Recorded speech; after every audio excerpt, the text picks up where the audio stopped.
All right, so guys, today I'm just going to go straight to the point. I'm pretty sure by now you know that our president, William Ruto, just donated 20 million Kenya shillings at Jesus Winners Ministry in Roysambu, the church in Roysambu. And he also pledged 100 million Kenya shillings, right?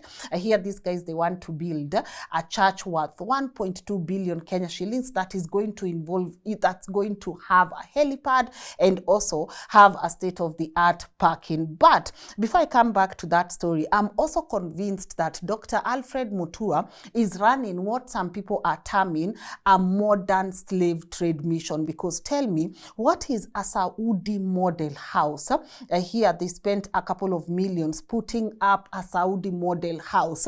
And I'm going to tell you why Kenya cannot do away with Saudi Arabia, despite having lost 89 people in the year 2020 to 2021. Let's first start with our Ruto story. Now, I know churches, beautiful places. We are a Christian nation, right? So which means that we hold churches in high regard.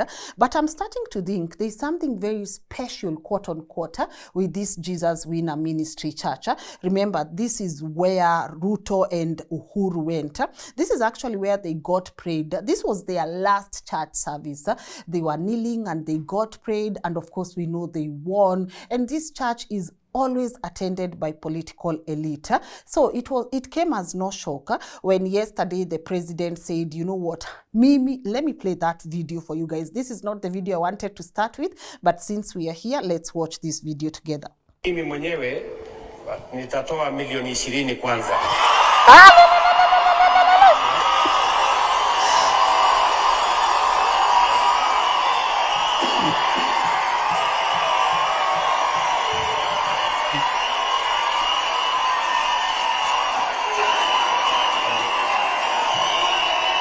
Come on, guys.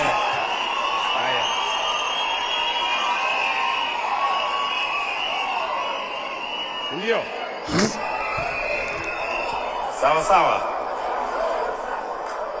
Basi mtaanza kupanga hiyo maneno wakati tunasemekana mnajenga. Alafu mimi nimekubali pia nitakuja tufanye harambee pamoja.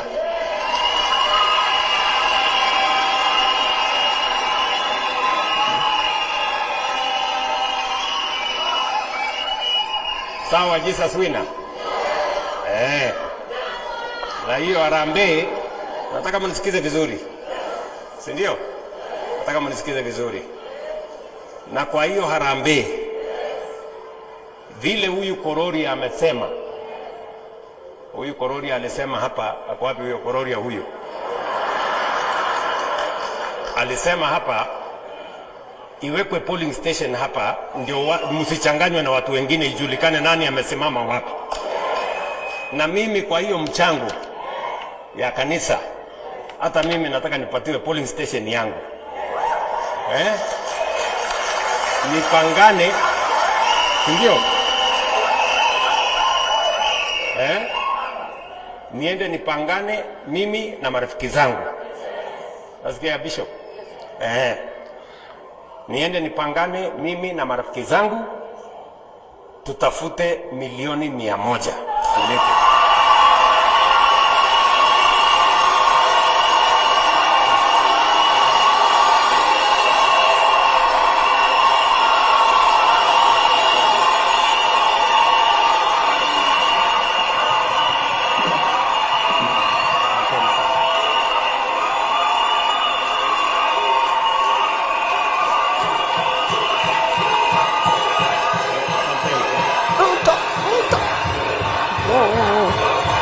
Asanteni sana.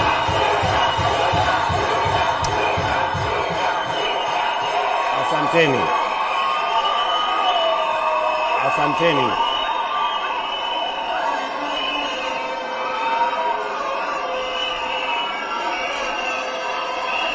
Sikizeni. Sikizeni.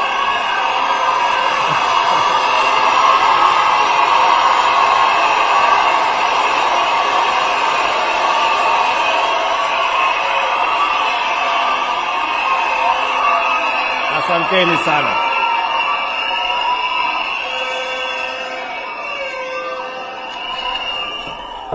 Nawaambia hivi,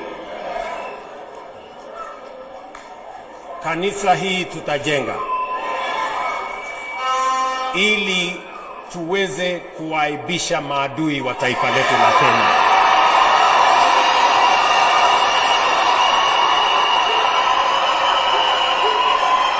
Yes.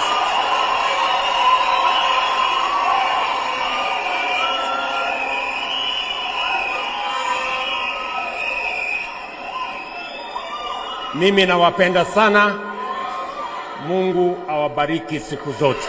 Thank you. Come on, guys at Jesus Winner Ministry. See, to gawie furaha. Like the way these guys are celebrating, the way they are up, they are psyched, like it makes you wonder, like, are we in the same country? Like, are we actually in the same country where this same person, Ruto, said this just a couple of months ago? Let me play this for you so that we can be able to compare notes. No state officer or public servant shall participate in public contributions or harambees going forward. Again? No state officer or public servant shall participate in public contributions or harambees going forward. Hey, lakini guys, is this the same guy? This, you know, at this point, I'm convinced, by the way, it's either Ruto plays with us so much, or he knows that even in an era of digital footprints, he doesn't care what he says. He can say one thing tomorrow and then say another thing, you know, the next day, and you guys are going to do absolutely nothing about it. But can we talk about the celebration of this congregation? Because where the furaha that is there, and I get where they're coming from. I mean, someone is randomly coming and they are telling you they're going to contribute 20 million Kenya shillings, and they're also pledging another 100 million Kenya shillings. And you guys, you know, you are there like, oh my goodness, this is the miracle we prayed for. But then this same person, a couple of months back, he said, no state officer, because last time I checked, Ruto is still a state officer, right? In this case, by the way, he is the president of this nation. And remember, those remarks came during the Gen Z protests because people like Sudi, you know, they were displaying their thousands, their little pounds here and there. And actually, people were really angered because at a time where the rate of unemployment in this country is so high, where healthcare systems are not working, where the internet is populated by images of schools that cannot even afford desks or just simple amenities. You guys, you go displaying your money. You know that song, I got money. I got money, like, yeah. And by the way, I always ask, where does this guy get so much money? And then most importantly, he said, I'm doing this because we need to shame the enemy. So enemy, please be shamed, because what are you talking about? Just a couple of months back, Soweto Catholic Church, where he donated 2.6 million Kenya shillings, said they are going to return the money. Of course, I don't know if there's any official report that the money was returned, but Ruto seemed to have caught a feeling because the Catholic Church said, you know what, we do not want your donation. So he goes and throws in a couple of jabs here and there to the Catholic Church. He even said, ametafuta kwa Bible, where it said that donation should be given back. I think I have that, so I'm going to read that because I think I have that quote here where he says, he said something along, I have been accused of donating money to churches. When I give, I don't give to the bishop or the congregants, I give to God. I have searched the Bible to find where it says that bishops should return church donations, but I haven't found any. I am a product of giving to God, and I am unapologetic about it. And of course, if you're giving to God, no one wants you to be unapologetic about it. But you have to ask, why is it that people don't even trust the source of this money that you're coming to donate, right? Why is it people feel the need to return your donations? Why is it that you can't put 1 + 1 together? And also, if you are donating, let's say the 20 million and 100 million, so collectively 120 million. Guys, do you know how much 120 million could do in this world? Especially if you are donating to a church that bought land, a couple of millions, back then, and they want to build a church worth 1.2 billion Kenya shillings. Why are you donating there? Clearly, these people are able to do this. But in the same breath, you heard him talking about a polling station, and this is why I say, guys, we really need to scrutinize everything that these people say, because tell me why we have a whole MP here talking about a polling station. Let me see if I can find that. Kwa sababu ya kukumbuka hii kanisa.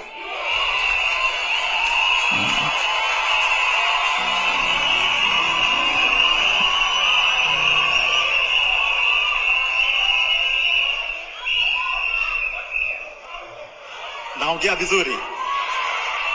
Niongee nisiongee? Niongee? 2027 tunaomba kama watu wa Jesus Winner Ministry, sisi hatutaki kuchanganyishwa na Wakenya wengine hapa. Wakati IBC inatengenezwa, Jesus Winner ifanywe polling center.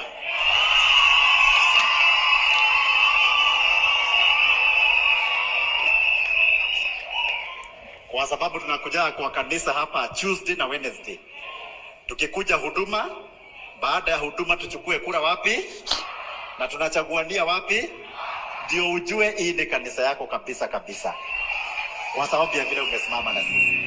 All right, so that is a whole MP saying that the church should be made a polling station, kwa sababu au kama Wakenya wa hiyo kanisa wataki kuchanganyishwa na Wakenya wengine. Kwanza, when you say utaki kuchanganyishwa na Wakenya wengine, what do you mean? What are you even talking about? What are you saying that a whole church should be made a polling station? Kwa sababu umetuchagua, kwa sababu umetusaidia, because you, Mr. President, has donated 20 million shillings and donated 100 million shillings. This will be a polling station where, as we want to assure you of our votes. Have you seen that crowd?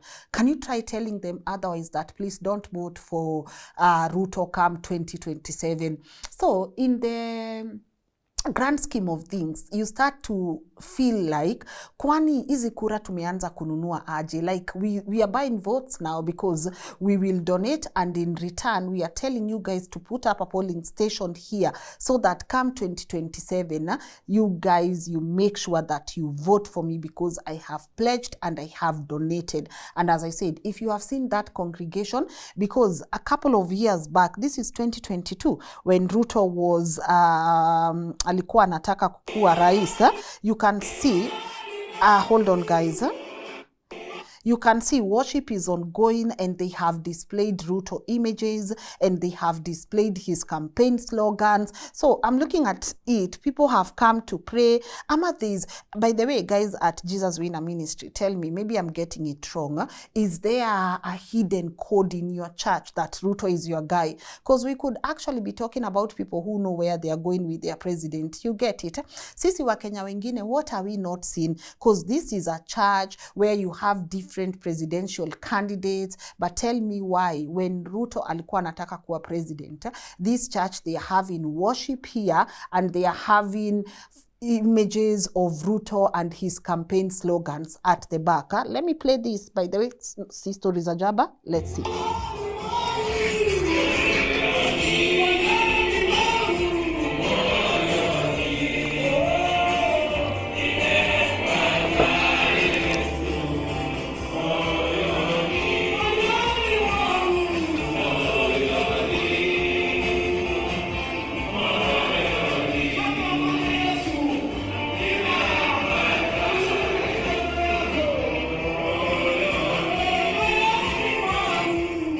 Yeah, unaona, by the way, this is even before he became president. So I'm looking at it this way. You have congregants who maybe have a different opinion, and you are splashing Ruto's images when people are worshiping. So who are you guys worshiping? Like, I'm just asking in a good way.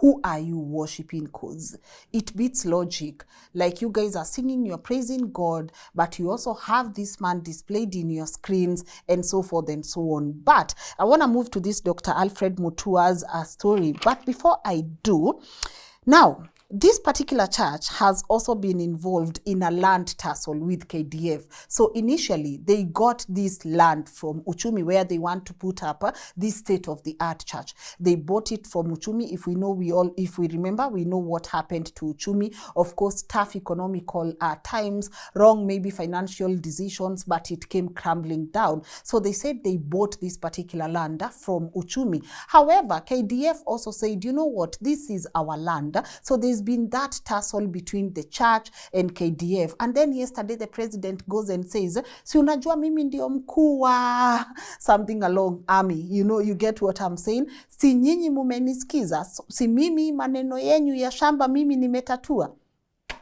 We are not quoting any court hearings. We are not quoting any court progress, because this is a matter that has been before a court of law, right? But then he comes and says, mi nimewatatulia hiyo maneno, right? So let me see if I can be able to find that clip for you where he's talking about kutatua hii maneno ya shamba, and now you guys have the land. And actually, top of it all, si kuna kabarabara kanafaa kakuje pahali, hiyo iwezi nishinda. I'm also going to do that for you. So this guy is also the minister, the CS of roads and works. He's also the president. He's also the donor. He's also the one who is giving title deeds. Come on guys, watch this video with me, right? Ile maneno ya ardhi ambayo ilikuwa na matatizo kidogo hapa, mkaniambia ya kwamba tunataka hiyo matatizo itatuliwe, na kwa sababu mliniombea na Mungu akanipatia mamlaka ya kuwa rais wa Kenya, hiyo mamlaka mlioniombea nipate ndio imetuwezesha leo tutaanza kujenga kanisa lenu pale mahali ambapo mmenunua ardhi. Nilitoa amri kwa Ministry ya Lands, wakafanya sehemu yao, na kwa sababu mimi pia ni amiri jeshi mkuu wa majeshi yote ya Kenya,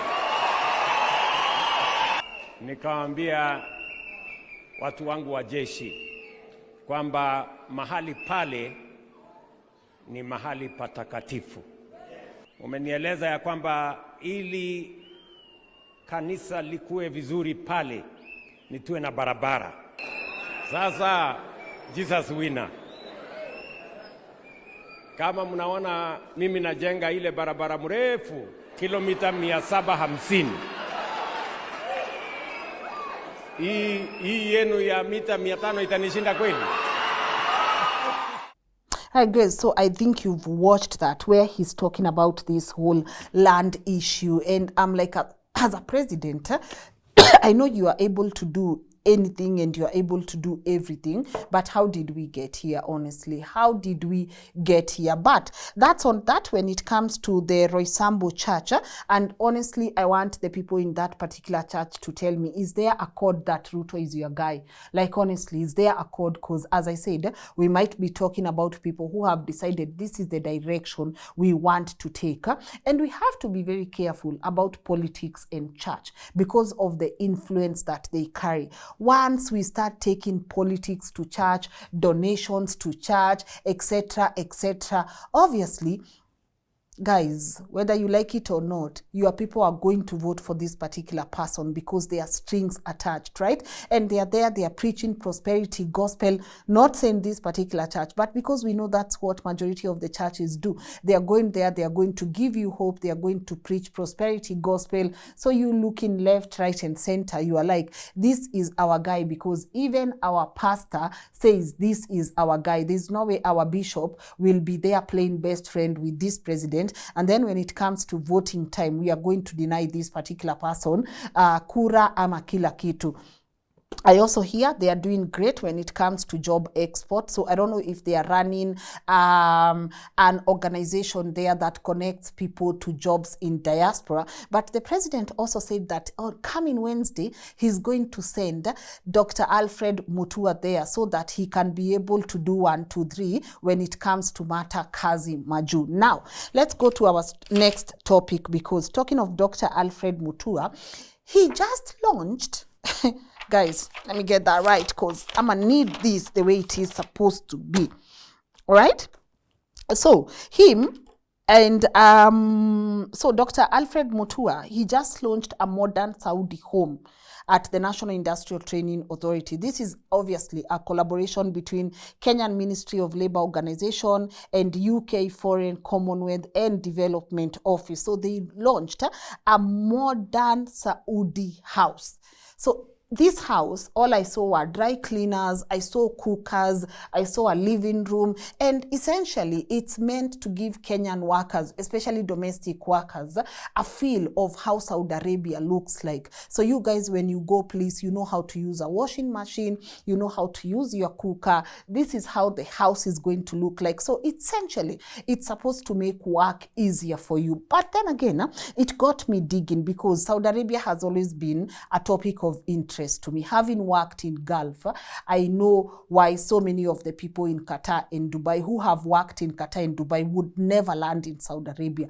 First and foremost, a disclaimer, I know we have success stories in Saudi Arabia, but also when we as a country are experiencing 89 deaths in just 2 years, these are 89, and these are the ones that have been documented, because we also know they are going to hide a lot of stuff. So we are only going to be told what is essentially there and can be documented by other people. So we know for a fact that between 2021, 2022, sick around there, we lost 89 Kenyans. And by lost, I mean we had 89 Kenyans died, right? And this was actually a battle in the country. You had the Ministry of Foreign and Diaspora Affairs saying, we need a temporary ban on people going to Saudi Arabia. And then you have the Ministry of Labor here saying, no, we cannot do that, because the rate of unemployment in our country is high. We have no job opportunities.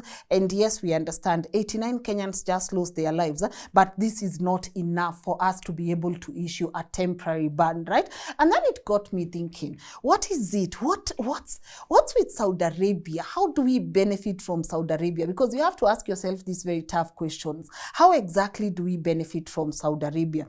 Now, I kid you not, in the same year 2022, when we had lost 89 Kenyans, Saudi Arabia, that is the Kenyans working in Saudi Arabia, they remittanced 37.8 billion Kenya shillings. This is the most it has been in the history of remittances. And we know remittances in our government is such a huge deal, because to them, this is money. This is actually money, this is revenue, and this is money that we can be able to use to progress our country. So I understand why the Ministry of Labor would clash with the Foreign Affairs Ministry, where the Foreign Affairs Ministry is saying put a temporary ban, but the Labor Ministry is saying, you know what, we cannot. That is close to impossible, right? So, year 2022, Kenyans in Saudi Arabia remitted 37.8 billion Kenya shillings. And now, here is the kicker, guys. Do you know Saudi Arabia is the third highest remitter of Kenya when it comes? So we start with US, and then we have UK, and then we have Saudi Arabia. And this progresses because they are giving really great figure. 2021, you have 23.1 billion. 2023, we spoke about 2022, where we had that 7.8 billion. And then 2023, you guys are getting that 1.8 billion. There was a decrease there in 2024, where you guys got 13.1 billion, all in terms of remittance. So I don't see a point where the government is going to do away with anything Saudi related. And knowing that Saudi has been termed as one of the most dangerous countries to work in, right? Especially when it comes to domestic workers. And as I said, I know they have opportunities for skilled migrants, right? So that's not in question. The formal sector is also trying. You have someone like Dr. Alfred Mutua saying how much nurses who are going to Saudi Arabia are going to be paid, right? He's talking about ABCD. But for me, for you to be able to open a model house where now the domestic workers will go and be trained on this and that, tell me, guys, this is not slave trade. Like, honestly, this is not new day slave trade. What are we missing here?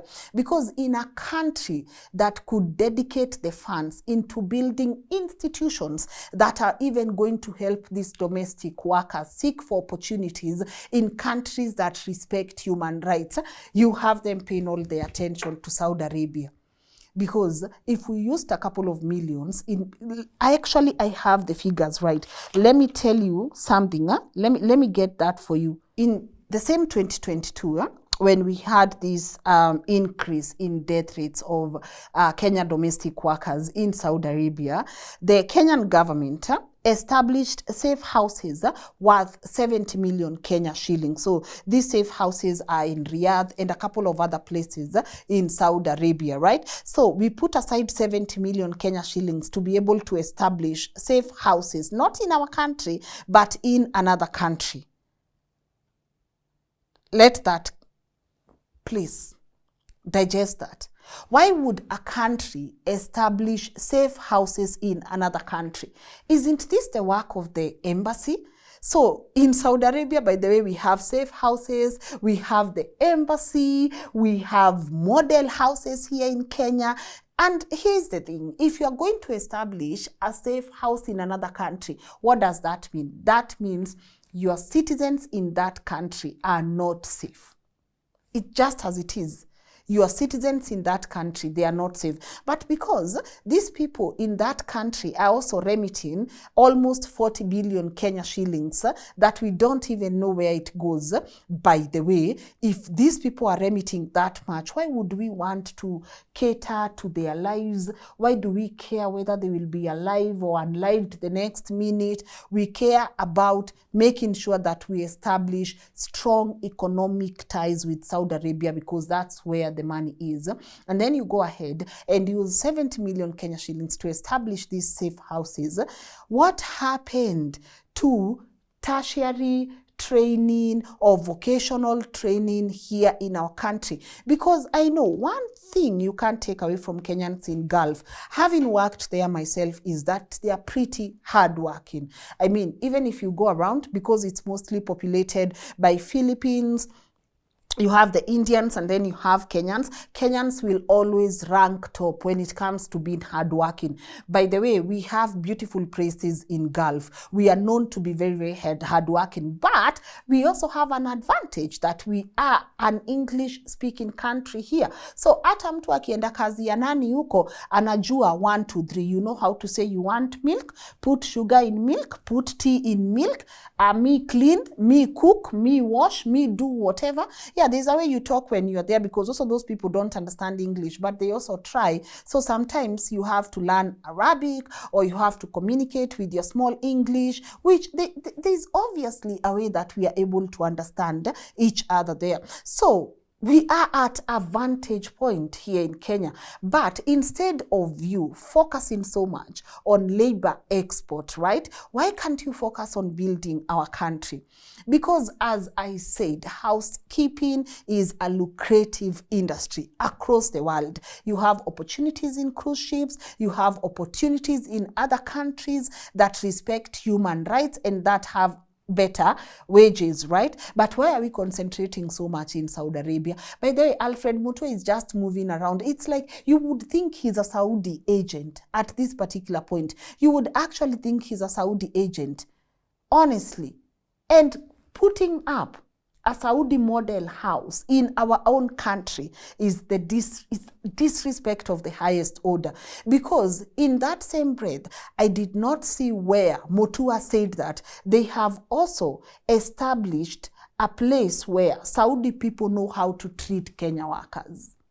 We are the ones with a problem. We are the ones who don't understand how a machine works, how a cooker works, how a bed is supposed to be sprayed. We are the ones who have a problem. And that is why the people in Saudi will easily unlive you, because you are the one with a problem. But in the same breath, they are not telling you what they are doing in those communities. Yes, I get it. We have labor agreements here and there, better working conditions, better wages, better nini nini. But you guys, wait until one day America loses loses 89 lives in a foreign land. Wait until one day UK loses, or wait until one day even Rwanda loses so many people in a foreign land, and you guys will continue working as if nothing happened. And as I said, these are things that have been documented. These are things that we don't know how many other people. And you know, by the way, they will say the cause of these deaths are cardiac arrest, natural death, suicide, right? So tunaanguka tu Saudi na cardiac arrest. Sisi wa Kenya hard working hivi, tunaanguka tu. And our government buys that. And our government continue having these engagements in the name of we are creating employment. Given that they have a dream of creating 1 million job opportunities outside the country. 1 million job opportunities outside the country. What do you think that's going to do to our economy? Instead of you strengthening the infrastructure in our own country so that we can continue building wealth in Kenya for generations and generations to come, you want us to go and continue building Saudi Arabia. And guys, as we are doing that, remember, Saudi is growing. They are no longer depending on oil. Actually, why they need a lot of people working in hospitalities, they are even opening a whole city. Like, I saw that documentary and I was like, oh my goodness, but mark you, the workers are going to come from Kenya. So us, we go there when our blood is so hot and we are so young and we are giving all our energy to this country. And then we come back having saved 500K, 1 million to put up a structure. Land is expensive. Building materials are expensive. Instead of you creating opportunities here that are going to benefit people across the world. I remember documenting a story on Pixie and seeing how many of them go rotten, because in that particular place, we don't even have a local factory that could do, you know, the add-ons, the byproducts of Pixie and have it come from a Pixie fruit to a Pixie juice and then sell it across the country, or even export that rather, right? You have avocados, you have mangoes going to waste, but you guys would rather use 70 million building safe houses in Saudi Arabia and not put up even a factory that is going to help the whole community. What sort of awakening is this? You have a doctor in front of you. What sort of awakening is this? What sort of mediocrity is this that we want to concentrate so much on exporting labor at the expense of building our own country? And then he will say, you know, those people will go back and then come back and build their country. If you've never been to Gulf, stop assuming that Gulf is such an easy place to go and work in, that it's all love and joy and whatever. First and foremost, there's the emotional torture of knowing you've been separated from your family back at home. There's the emotional torture of working 6 days. Okay, I know we are hardworking, but also remember, there are people who even work 24 hours, right? So by the time you are coming back in Kenya, by the way, you are tired, you are demotivated. It takes a lot even for you to want to start again. But then he would rather say, you guys go back and come and build our country. No, we do not have to exit Kenya and then enter Kenya again to be able to build our country. We should be able to have resources that are enough in our own country to enjoy life here, to enjoy our soil, to build our own families here, to create meaningful relationships and social structures that are going to help all of us. And then our generations and generations and generations are going to benefit. Like, for instance, I know a lot of people who work in Gulf country that have left their children behind. You have moms sending school fees from Saudi back home to educate their kids. I have documented stories where parents have been separated from their children for even 10 years. The end goal to just come and build a house because you are trying to create a safe space, you know, safety for your family. But here we go, guys. Let's concentrate on job exports. Let's take 1 million Kenyans annually outside, pay a fees, and then the hidden costs that are coming with these deals. This person won't tell you you need almost 100 plus. There's the medical fee. They are not saying they are going to cater that for you. So how are you helping? Kwanza, how proud are you to know that job export will be your legacy. Nah, come on. I think we gotta do better. And I think that Saudi home model, no matter what purpose it's meant to serve, it's giving slavish feels. By the way, it's giving slavery. It's giving retrogression. It's giving mathogodhanio. That's what that model house is giving. That we have to be able to tell Kenyans, ebu hivi ndio Mwarabu ukienda huko akutreat vizuri. It's supposed to familiarize Kenyans with Arabian or Arabic culture. Are Arabs familiarizing themselves with Kenyan culture? Or is this where someone is playing God? You just do what I am telling you to do, but please learn all you can because I'm your master. But you are not teaching the master how to familiarize himself with Kenyan culture.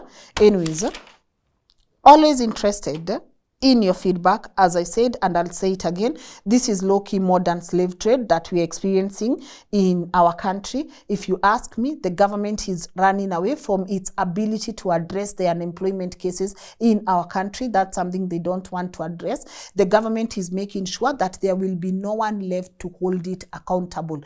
Because at the end of the day, even when protests come, the people who are more affected are the people who don't know what to do.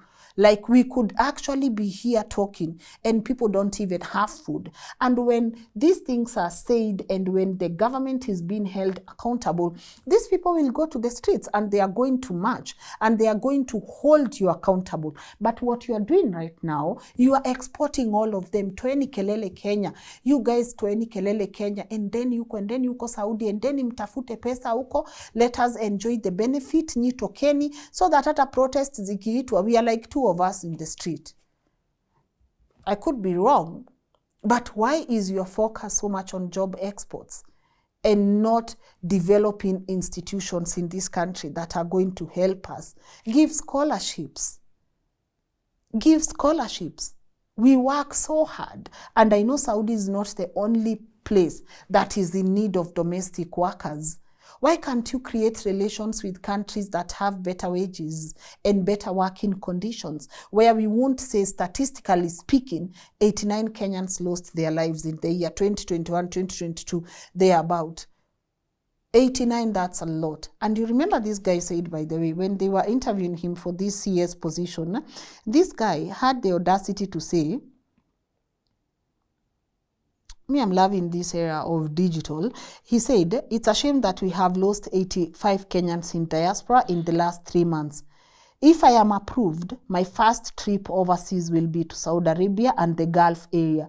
I will work closely with the Ministry of Interior and Saudi Arabian Embassy to allow DCI to go with me and investigate the deaths, right? Of course, we remember he kept his word. After he was given the position, he made a trip to Saudi Arabia where they strengthened the bilateral agreements. But one thing he's not telling us is, how did your investigation turn out? So what was the cause of these deaths? Because you said it's a shame that we have lost 85, and that figure is wrong. It's actually 89. During the time he was making those remarks. But he said he will go and investigate the dead. So what are your findings, Dr. Alfred Mutua? Willing to even give you a platform to come and tell us, how has that journey been like for you? And what were your findings? And what makes you now okay to send Kenyans to Saudi Arabia? Because if you sit here and tell us, by the way, these are my findings, this is how Kenyans died, and this is what the measures we've put in place to make sure that we will not experience one more death in Saudi Arabia, then we can be able to listen to you. But you going there and strengthening your bilateral agreements, you going there, yeah, we appreciate the measures that you've taken to make sure that Kenyans are safe. What we don't appreciate is you making it look like Saudi is the only option for Kenya. Kenya is also an option for Kenyans, all right? So share with me your thoughts on the comment section, and I hope we do have a lovely week ahead. Bye-bye.